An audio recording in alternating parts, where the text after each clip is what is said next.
Mari kita bangkit berdiri. Kita buka Alkitab kita di dalam kitab Injil Markus. Pasal yang kedua ayat 1 sampai dengan ayat yang ke-12. Bisa ditampilkan di layar di LCD. Markus pasal yang kedua. Ayat 1 sampai dengan ayat yang ke-12.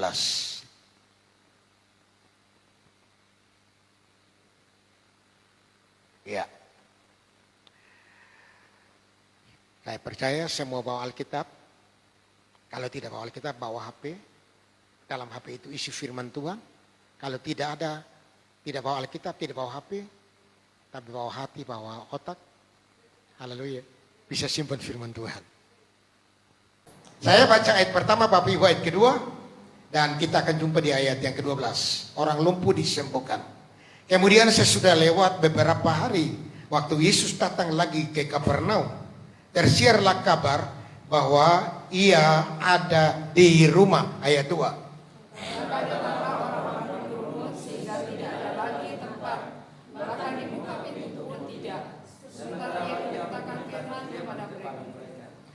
Ada orang-orang datang membawa kepadanya seorang lumpuh, digotong oleh 4 orang. Ayat 4. Tapi mereka tidak dapat membawanya kepadanya karena orang banyak itu. Lalu mereka membuka atap yang di atasnya. Sesudah dibuka mereka menemukan tiang tempat orang itu terjatuh. Ketika Yesus melihat iman mereka, berkatalah ia kepada orang lumpuh itu, "Hai anakku, dosamu sudah diampuni." Ayat 6. Tetapi di situ ada juga duduk beberapa ahli Taurat. Mereka berpikir dalam hatinya,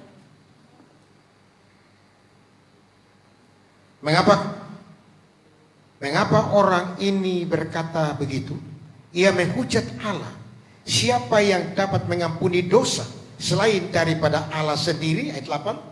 tetapi Yesus selalu mengetahui dalam hatinya bahwa mereka berpikir demikian. Lalu ia berkata kepada mereka, mengapa kamu berpikir begitu dalam hatimu? Manakah lebih mudah mengatakan kepada orang lumpuh ini, dosamu sudah diampuni, atau mengatakan, bangunlah, angkatlah tilammu dan berjalanlah? Ayat 10. Tetapi siapa yang tahu bahwa di dunia ini manusia dia kuasa mengampuni dosa, berkatalah ia kepada orang lumpuh. Kepadamu kukatakan, bangunlah, angkatlah tempat tidurmu, dan pulanglah ke rumahmu. Ayat 12, 1, 2, 3. Dan orang itu pun bangun, segera mengangkat tempat tidurnya, dan pergi keluar di hadapan orang-orang itu. Sehingga mereka semua takjub, lalu memuliakan Allah. Katanya, yang begini belum pernah kita lihat. Haleluya. Yang begini belum pernah kita lihat. Ini yang kita doakan Bapak Mama semua, supaya terjadi di dalam gereja Tuhan, di mana Tuhan mempercayakan saya dan saudara sebagai hamba Tuhan, sebagai jemaat untuk melayani. Silakan duduk kembali. Haleluya. Saya berikan tema buat firman Tuhan hari ini adalah kuasa iman. Ayat firman Tuhan di atas mengisahkan tentang orang lumpuh digotong oleh 4 orang. Walaupun melalui berbagai hambatan, melalui berbagai tantangan, tetapi akhirnya ke-4 orang ini membawa orang lumpuh itu kepada Yesus dengan tekad, dengan percaya bahwa orang lumpuh itu harus disembuhkan. Tetapi Bapak Mama semua, ketika mereka sampai di depan pintu saudara, ternyata di depan, bahkan di dalam sudah penuh dengan orang. Sedang Yesus sementara memberitakan firman kepada banyak orang. Oleh karena banyak orang sementara berkerumun mendengarkan firman, maka mereka ambil jalan lain minta tangga, naik dia orang pun rumah, membuka atap. Alkitab tidak menjelaskan bahwa apakah mereka minta izin sama itu tuan rumah atau bagaimana. Itu persoalan saudara. Kalau mereka naik buka, tidak seizin tuan rumah, pasti berhadapan dengan pihak keamanan. Tapi itu yang dilakukan oleh 4 orang ini. Mereka ingin supaya teman mereka yang selama ini lumpuh, yang selama ini minta-minta, yang selama ini tidak bergerak, tidak berdaya, 4 orang ini mereka bertekad bahwa teman mereka itu harus dibawa kepada Yesus supaya Yesus menyembuhkan dia. Ada 3 hal yang saya siapkan bagi kita hari ini. Yang pertama adalah iman yang berkuasa memerlukan waktu yang tepat. Kita lihat ayat 1. Ketika Yesus lewat beberapa hari, waktu Yesus datang lagi ke Kapernaum, tersiarlah kabar bahwa ia ada di rumah. Maka datanglah orang-orang berkerumun sehingga tidak ada lagi tempat. Bahkan di muka pintu tidak. Sementara ia memberitakan firman Tuhan. Bapak Mama, iman yang berkuasa memerlukan waktu yang tepat. Bapak Mama semua. Saya waktu di Jakarta ada namanya Munir. Dia menikah dengan ibu orang Ambon. Anaknya itu nama Selfie. Anak ketiga waktu lahir kasih nama Michael Jackson. Saudara kenal Michael Jackson? Tahu ya? Karena ikuti dia pun lagu-lagu. Waktu lahir anak tangan bagian kiri tidak normal. Tidak ada tulang. Hari Kamis ibadah WBI di GBI Kalibaru Timur. Di Kelurahan Bungur, dekat Pasar Senen. Anaknya Novi bilang, kakak. Saya waktu itu belum menikah, jadi orang panggil saya kakak. Mama bilang sebentar datang berdoa dulu. Mama melahirkan betpu adik, untangan cacat.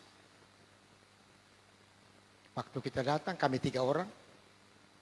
Pak Yusuf, teman saya dekat. Pak Moicum, Pak Cuncung. Kami datang. Waktu kami datang Pak Meskian, Pak Munir bilang, Pak Pendeta, saya punya anak lahir cacat.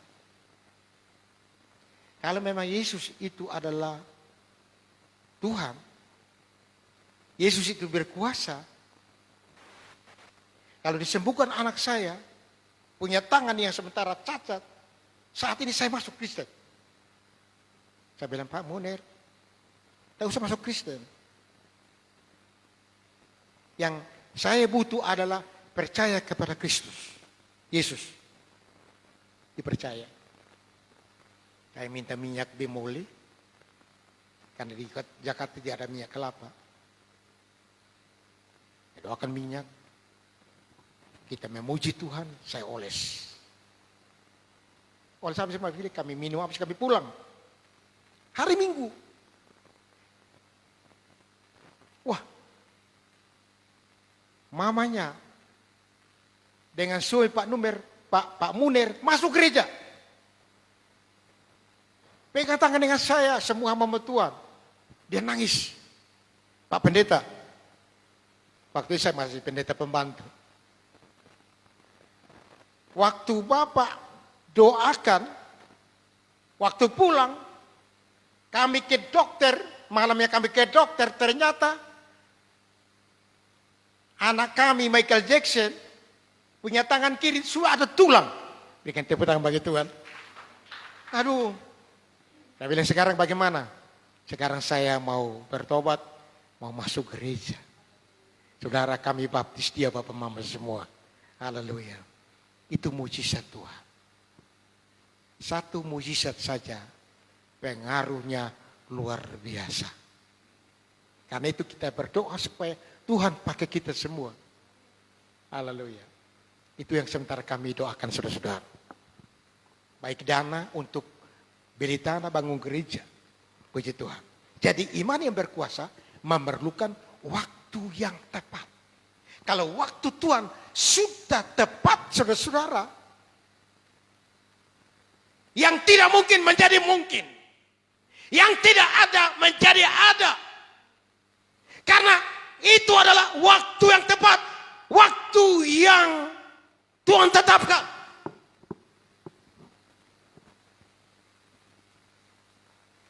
Dan keempat orang ini Bapak Mama semua, tekad mereka supaya teman mereka itu disembuhkan oleh Tuhan. Itu pertama. Yang kedua,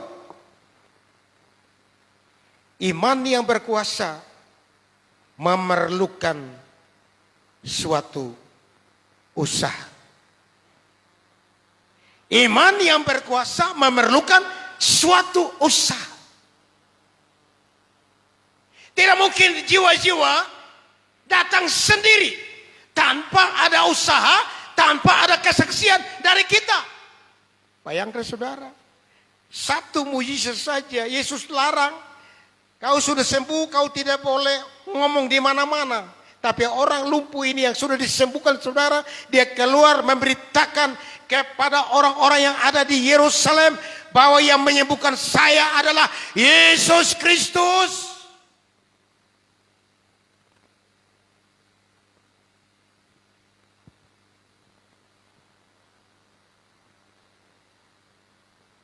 Iman yang berkuasa memerlukan usaha. Nah usaha itu Bapak semua. Kita bersaksi, ketemu dengan siapa saja. Saya lagi ada berdoa buat satu ibu Santa Maria. Mereka jualan di Nekoten. Waktu itu saya mau pemberkatan nikah di Amfoang. Saya beli tas. Saya lihat gayanya kayak orang Jawa. Saya tanya dia, saya bilang, bukan Pak, saya bukan orang Jawa, tapi saya orang Batak. Oh, saya tanya, Ibu agama Islam? Bilang bukan, saya agama Kristen. Waktu saya di Jakarta, saya ibadat di GBI Rem. Saya bilang, oh kalau GBI Rem, saya tahu gembalanya Pak Supit, Pak Pendeta Supit. Karena tahun 2000 kami sidang sinode, kami numpang di gerejanya. Bersama semua orang Rote, Marga Hailitik. Haleluya. Kemarin saya mampir dia, Ibu, ada halangan apa sehingga tidak datang ke gereja? Ibu bilang, jangan paksa-paksa orang. Saya bilang, memang. Bahwa jiwa harus dipaksa. Amin. Bapak Mama kalau saudara baca Keluaran pasal 14 itu. Waktu bangsa Israel dikeluarkan dari tanah Mesir. Bapak Mama itu dipaksa saudara-saudara. Dipaksa. Sampai waktu mereka ada di depan Laut Merah, Laut Kolsum. Di depan ada laut yang terbentang. Di belakang ada musuh. Raja Firaun dengan tentaranya sementara mengejar mereka. Di samping kiri ada tebing, di samping kanan ada tebing. Mereka berseru-seru, Musa, apakah di Mesir itu kurang kuburan? Sehingga engkau membawa kami di tempat ini, di padang gurun ini, supaya kami mati semua. Musa bilang, sabar, jangan emosi, jangan marah. Lihat kepada Tuhan. Bangsa Mesir yang hari ini kamu lihat, tidak akan kamu lihat mereka lagi. Karena mereka semua akan dimusnahkan oleh Tuhan. Musa bilang, lihat keselamatan yang Allah akan kerjakan dalam hidup kita. Hidupmu. Lalu Tuhan bilang, Musa, kenapa engkau berseru-seru? Ada apa di dalam tanganmu? Musa bilang, tongkat. Angkat itu tongkat, belah itu air laut. Waktu air laut terbelah, saudara-saudara, bangsa Israel menyeberang di tanah yang kering. Saudara, boleh tanya para insinyur, boleh tanya para dokter. Minta maaf Pak dokter kok. Oh ya, karena belajar ada insinyur yang pernah membendung air menjadi tembok. Pernah kok? Pernah. Bendungan yang dibuat saja itu bisa jebol, saudara-saudara. Tapi pada zaman orang-orang Israel, mujizat terjadi. Air terbelah, laut Kulsum terbelah bagi dua. Di bagian kanan kayak tembok, bagian kiri kayak tembok. Masih saling menyeberang, saudara-saudara. Itu Tuhan luar biasa. Haleluya. Jadi iman yang berkuasa memerlukan usaha. Cari jiwa-jiwa. Usaha dengan keras. Bersaksi.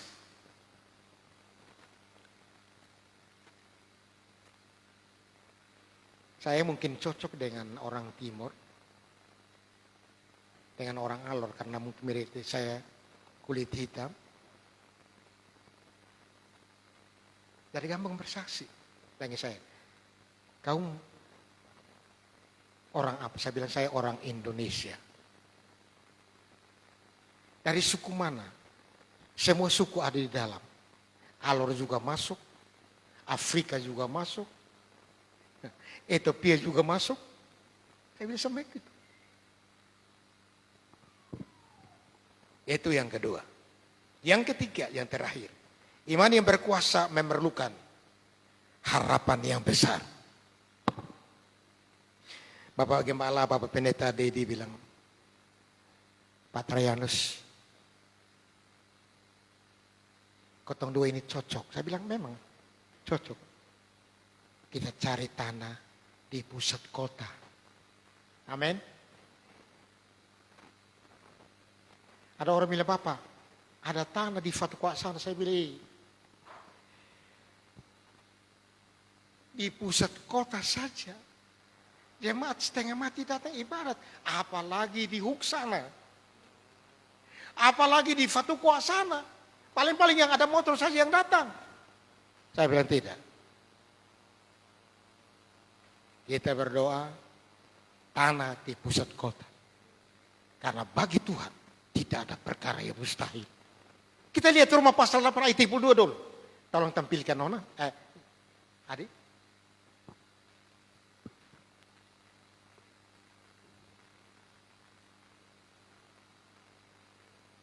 Roma 8 ayat 32.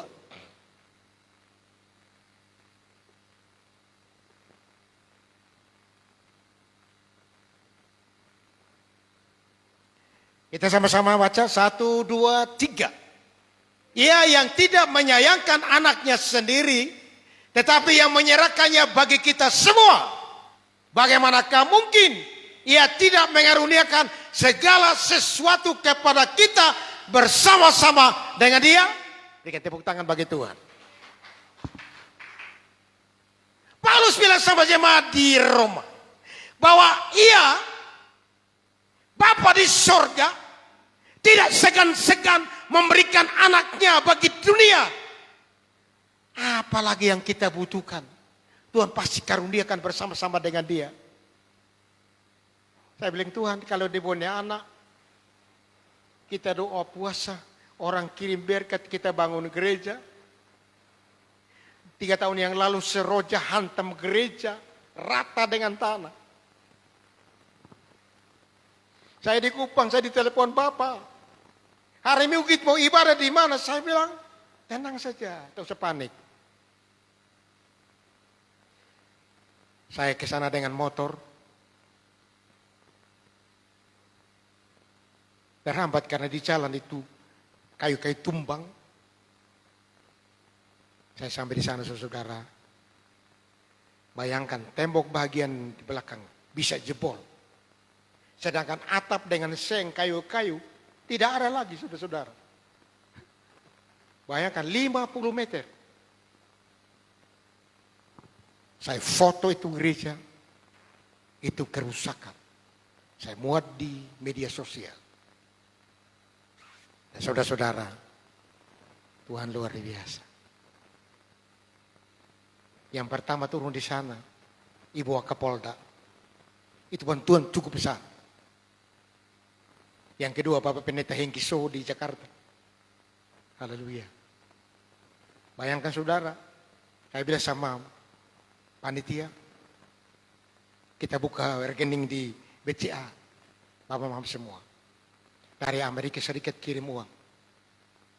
Dari Malaysia kirim. Dari Turki kirim. Dari Australia kirim. Wah. Saya muat saya punya nomor HP, telepon Pak Pendeta. Waktu telepon Bapak Pendeta dari Amerika Serikat om bahasa Inggris. Nah, Pak Mama sama terus terang. Saya bahasa Inggrisnya itu hanya yes, no, no, yes. Tapi anak Evi bilang mari saya ngomong. Dikirim saudara. Tuhan luar biasa. Kami bangun sore ngasih 8. Yang rusak itu 7 kali 14. Sekarang kami bangun 8 kali 18 meter. Haleluya. Dalam sudah selesai. Pasang granit. Tinggal lantai bawah. Bulan yang lalu. Ketika anak kita Debbie nikah. Saya duduk dengan Bapak Pendeta. Bapak Gembala tempat ini. Saya bilang, Bapak. Bisa bantu ketong kok. Bapak Dedi bilang, bantu apa Pak Tarayanus? Granit 25 dos. Kami seminar di GPI Mawar Saron. Bapak Pendeta Dedi bilang, CC yang ketiga. Datang bilang, kita keluar. Saya dengan ibu, Pak Dedi, kita ke TDM Sungyasi. Pak Dedi beli granit 25 dos. Puji Tuhan. Terima kasih buat sumbangannya dan jemaat. Doakan ya, saling kita lengkapi satu dengan yang lain. Haleluya. Bagi Tuhan tidak ada perkara yang mustahil. Kita kerja di mana saudara? Kita jadi berkat. Bersaksi buat jiwa-jiwa. Haleluya.